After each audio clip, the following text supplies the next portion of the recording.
కడప జిల్లా బద్వేల్ పట్టణంలో doctor BR Ambedkar 133వ జయంతి మహాత్ముల జయంతుల ఉత్సవ నిర్వహణ కమిటీ చైర్మన్ తలారి రత్నం, వైస్ చైర్మన్లు పూలే ఆశయ సాధన సమితి చైర్మన్ బద్వేల్ గురుమూర్తి, సంఘమిత్ర సొసైటీ అధ్యక్షులు సొద్దల పెంచలయ్య ఆధ్వర్యంలో నిర్వహించారు.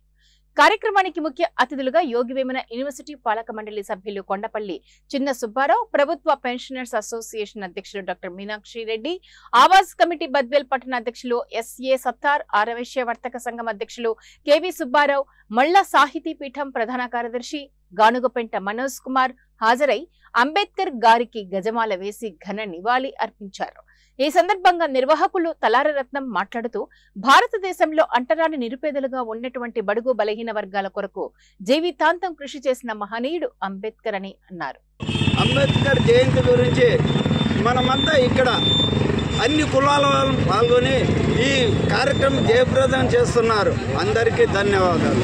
ఇంకొక విషయం ఏమంటే, ఈరోజు అంబేద్కర్ గారు 1891లో పూణే రాష్ట్రంలో బొంబాయి రాష్ట్రంలో పూణే జిల్లాలో జన్మించారు.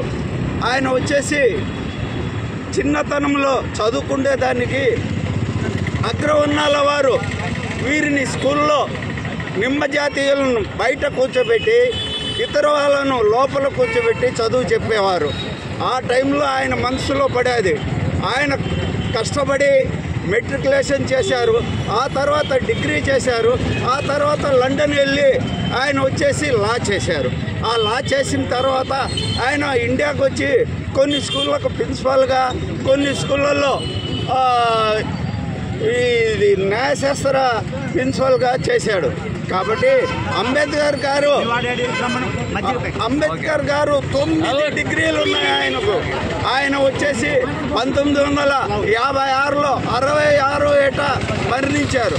కానీ ఆయనకు వచ్చేసి 1947 మనకు స్వతంత్రం వచ్చినప్పుడు బ్రిటిష్ అంబేద్కర్ గారి యొక్క జయంతి ఉత్సవం, మరి ఈ యొక్క ఉత్సవాన్ని ఇంత కన్నుల పండుగ నిర్వహించుకుంటూ ఇక్కడికి విచ్చేసిన ప్రముఖులందరికీ ప్రత్యేకమైన అంబేద్కర్ గారి జయంతి శుభాకాంక్షలు.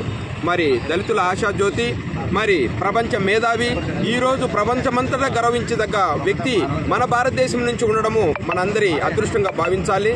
మరి ఈరోజు అన్ని కులాల వారు, మరి అన్ని మతాల వారు ఆయన గురించి గొప్పగా ఒక జాతీయ నాయకుడిగా, మరి ఒక మహాత్మునిగా, ఒక మంచి వ్యక్తిగా ఈరోజు కొనియాడుతున్నామంటే, మరి ఇంతమంది ప్రముఖుల మధ్య మరి ఆయన యొక్క జన్మదినం జరుగుతుందంటే మరి ఈ ఐకమత్యానికి చిహ్నంగా భావిస్తున్నాము. మరి ఐక్యరాజ్య సమితి సైతము ఈయన యొక్క మేధావితనాన్ని, ఈయన యొక్క జ్ఞానాన్ని గుర్తించి ప్రపంచ మేధావిగా గుర్తించి మరి ఈయన యొక్క జన్మదినాసాన్ని మరి ప్రపంచ నలుమూలలో కొనియాడుతున్నారు, కేవలం భారతదేశమే కాదు.